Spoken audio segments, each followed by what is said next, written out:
Assalamualaikum warahmatullahi wabarakatuh. Waalaikumsalam warahmatullahi wabarakatuh. Saya Vila Amanis Fauzi dengan NIM 2130821019 selaku moderator dari kelompok 1 dengan anggota Rona Zulfadia, Sari Dewi dengan NIM 2130821017 dan Ikrimah Septiani dengan NIM 2130821020 akan membawakan presentasi dengan tema konsep perdagangan dan pasar bebas.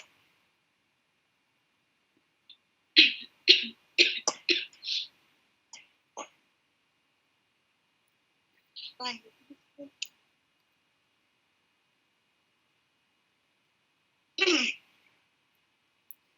Berbicara soal bisnis tidak lengkap bila tidak membahas masalah perdagangan dalam suatu negara maupun perdagangan antar negara, walaupun berbagai strategi dalam melaksanakan perdagangan bebas telah disusun. Namun dalam pelaksanaannya masih belum sepenuhnya seperti yang diharapkan. Hal ini disebabkan oleh masalah siap dan tidak siapnya negara-negara menghadapi globalisasi dan perdagangan bebas tersebut. Pasar bebas. Pengertian pasar bebas dan menurut para ahli, pasar bebas adalah suatu pasar yang dimana para penjual dan para pembeli mempunyai kebebasan penuh dalam memutuskan masalah perdagangan dan juga bisnisnya. Dapat disebut juga di dalam sistem ekonomi yaitu pasar bebas. Para penjual maupun para pembeli benar-benar memiliki kebebasan yang penuh dalam menjalankan kegiatan-kegiatan perdagangan mereka. Tetapi, walaupun namanya pasar bebas, sebenarnya tidak benar-benar bebas. Terdapat aturan tertentu yang harus dipatuhi oleh kedua belah pihak. Selanjutnya, ada pun tujuan adanya pasar bebas. Yang pertama, negara mendapatkan devisa. Negara memperoleh devisa atau pendapatan negara. Segala bentuk ekspor, impor akan menghasilkan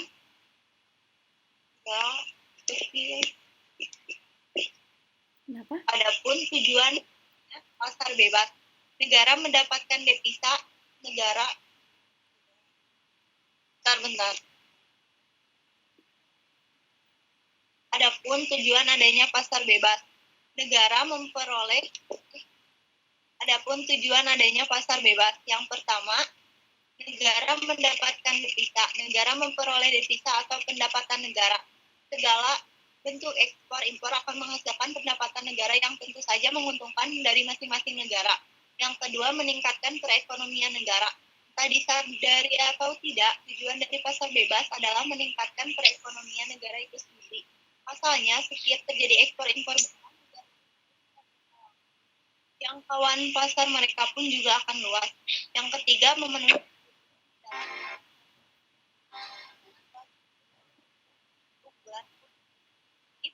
yang berbeda-beda.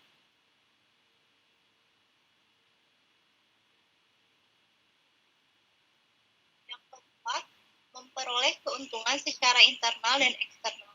Tujuan adanya pasar bebas tidak lain dan tidak bukan untuk memperoleh keuntungan, baik keuntungan secara internal secara eksternal.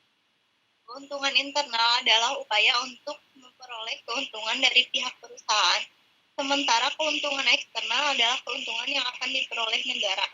Yang kelima, transfer of teknologi. Entah banyak yang menyadari atau tidak jika pasar bebas secara tidak langsung sebagai sarana untuk transfer of teknologi. Seperti yang kita tahu, dari segi teknologi kita mengalami keterbatasan. Tidaknya, berkat pasar bebas kita yang memiliki uang bisa merasakan dan menggunakan teknologi canggih seperti yang digunakan di negara maju. Selanjutnya akan dilanjutkan oleh rekan saya. Selanjutnya ada faktor yang mempengaruhi pasar bebas. Pertama adalah kualitas sumber daya alam dan sumber daya manusia yang terpenuhi. Salah satu faktor utama yang paling diperhatikan dalam keberhasilan pasar bebas karena ketersediaan sumber daya alam dan sumber daya manusianya. Kedua, ada ilmu pengetahuan dan teknologi. Nah, faktor yang tidak kalah pentingnya dari kedua, pentingnya ilmu pengetahuan dan penguasaan teknologi. Ketiga, ada prasarana. Faktor yang ketiga adalah adanya prasarana. Tanpa kehadiran prasarana yang memadai, akan menghambat proses dan kualitas. Jika konteksnya pasar bebas, tetap prasarana dan ilmu pengetahuan menjadi kolaborasi yang wajib ada. Karena saat berbicara tentang impor dan ekspor, ada banyak syarat dan ketentuan yang harus dipenuhi. Selanjutnya di bawah ini ada definisi pasar bebas menurut pendapat beberapa para ahli. Menurut David Ricardo, perdagangan bebas merupakan sistem perdagangan luar negeri, di mana setiap negara melakukan perdagangan tanpa ada halangan negara lain. Yang kedua, menurut Adam Smith, pasar bebas sebagai suatu wadah untuk menampung yang dihasilkan oleh setiap individu yang berpangkal pada paham kebebasan yang diberikan kepada pelaku-pelaku ekonomi untuk menjalankan kegiatan ekonomi dengan keinginan mereka tanpa ada campur tangan pemerintah. Dan selanjutnya ada pun ciri-ciri sistem ekonomi pasar bebas, yaitu pertama, ada alat dan juga sumber produksi dapat dimiliki serta diatur oleh individu, masyarakat, ataupun perusahaan. Kedua, adanya pembagian kelas di dalam masyarakat, ialah kelas pekerja atau kelas buruh dan kelas pemilik modal. Ketiga, terjadinya persaingan antara para pengusaha untuk mendapatkan keuntungan yang optimal atau yang sebesar-besarnya. Disebut juga sebagai profit motive. Yang selanjutnya, ada pemerintah tidak melakukan campur tangan dalam pasar. Campur tangan dari negara dibatasi hanya pada hal-hal yang tidak dapat diusahakan oleh swasta.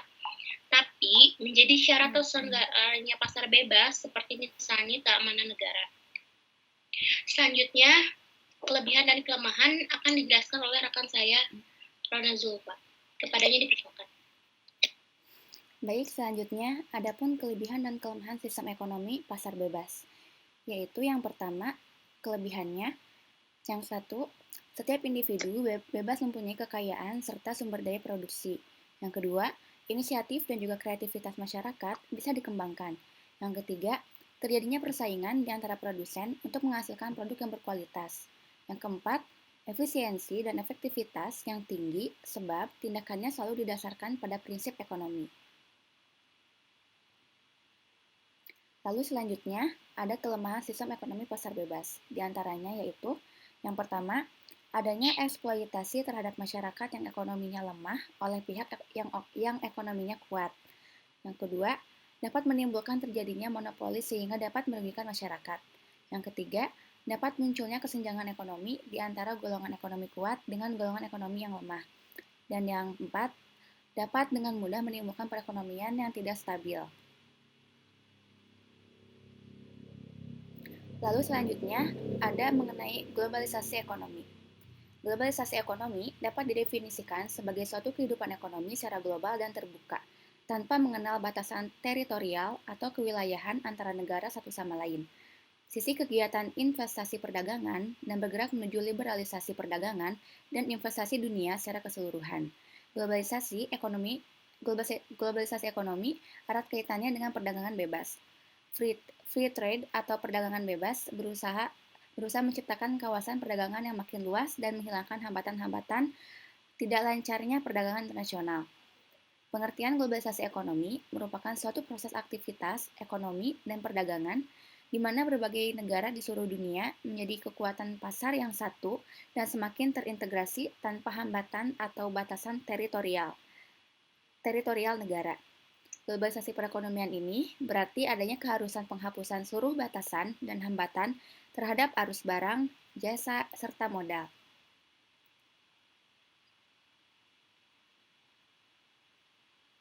Untuk materi selanjutnya akan dibacakan oleh rekan saya, Iklimah Septiani. Waktu dan tempat saya persilakan.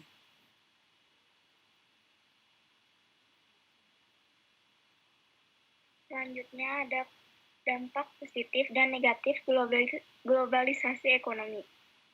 Dampak globalisasi ekonomi dapat dibagi menjadi dampak positif dan negatif. Dampak positif globalisasi ekonomi adalah yang pertama, yaitu meningkatkan produksi global melalui spesialisasi dan perdagangan, maka faktor-faktor produksi dunia dapat digunakan lebih efisien.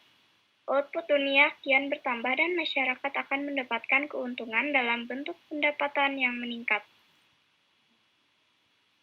Yang pada gilirannya dapat berakibat pada meningkatnya pembelanjaan dan tabungan.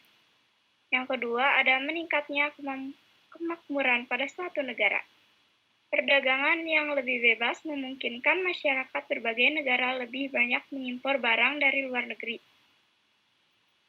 Ini menyebabkan konsumen mempunyai lebih banyak pilihan barang. Selain itu, konsumen dapat menikmati barang dengan harga yang lebih rendah dan lebih baik.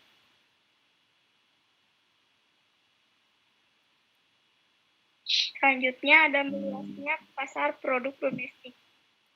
Perdagangan luar negeri yang lebih bebas memungkinkan setiap negara mendapatkan pasar jauh lebih luas dibandingkan pasar dalam negeri. Selanjutnya ada memperoleh lebih banyak modal serta tingkat teknologi yang lebih baik. Modal yang dapat diperoleh dari investasi asing dan terutama dinikmati negara-negara berkembang akibat kekurangan modal dan tenaga terdidik serta tenaga ahli berpengalaman. Dan selanjutnya ada menyediakan dana tambahan bagi pembangunan di bidang ekonomi. Pembangunan di berbagai sektor lainnya bukan hanya dikembangkan perusahaan asing, namun terutama investasi dari perusahaan swasta domestik. Perusahaan ini kerap memerlukan modal dari bank atau pasar saham. Dana luar negeri terutama dari negara maju yang masuk pasar uang dan pasar modal dalam negeri membantu penyediaan modal yang dibutuhkan.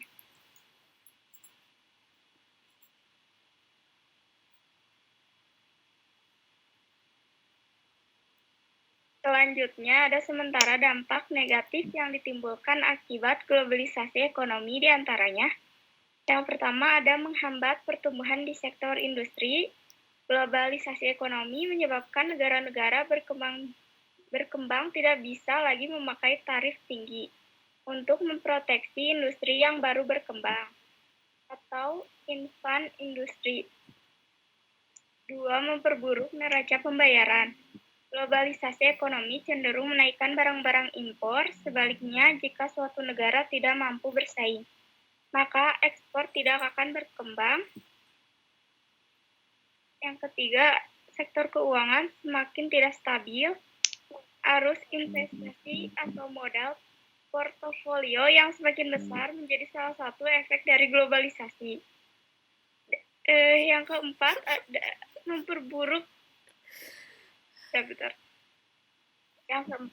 ada memperburuk prospek pertumbuhan ekonomi jangka panjang. Apabila hal-hal yang dinyatakan di atas berlaku dalam suatu negara, maka dalam jangka pendek pertumbuhan ekonominya menjadi tidak stabil. Dalam jangka panjang, pertumbuhan yang seperti ini akan mengurangi lajunya pertumbuhan ekonomi. Melalui uraian pembahasan pada sebelumnya, maka dapat disimpulkan bahwa perdagangan bebas merupakan konsep perdagangan dengan meniadakan berbagai hambatan buatan pada perdagangan antar individual ataupun perusahaan-perusahaan pada negara yang berbeda. Perdagangan bebas sebenarnya telah melalui serangkaian sejarah yang panjang. Seiring dengan berkembangnya waktu, agenda pasar bebas menjadi konsep perdagangan yang dianggap oleh masyarakat internasional paling ideal oleh aktor-aktor internasional. Inilah yang menyebabkan perdagangan bebas mampu berkembang pesat dan lambat laun. Ketentuan ini akan meningkat seluruh negara di dunia. Demikianlah beberapa hal yang bisa saya dan rekan saya sampaikan. Mohon maaf apabila terdapat kesalahan kata karena kita hanyalah manusia yang tidak luput dari kesalahan. Terima kasih atas perhatiannya. Wassalamualaikum warahmatullahi wabarakatuh. Waalaikumsalam warahmatullahi wabarakatuh. Waalaikumsalam.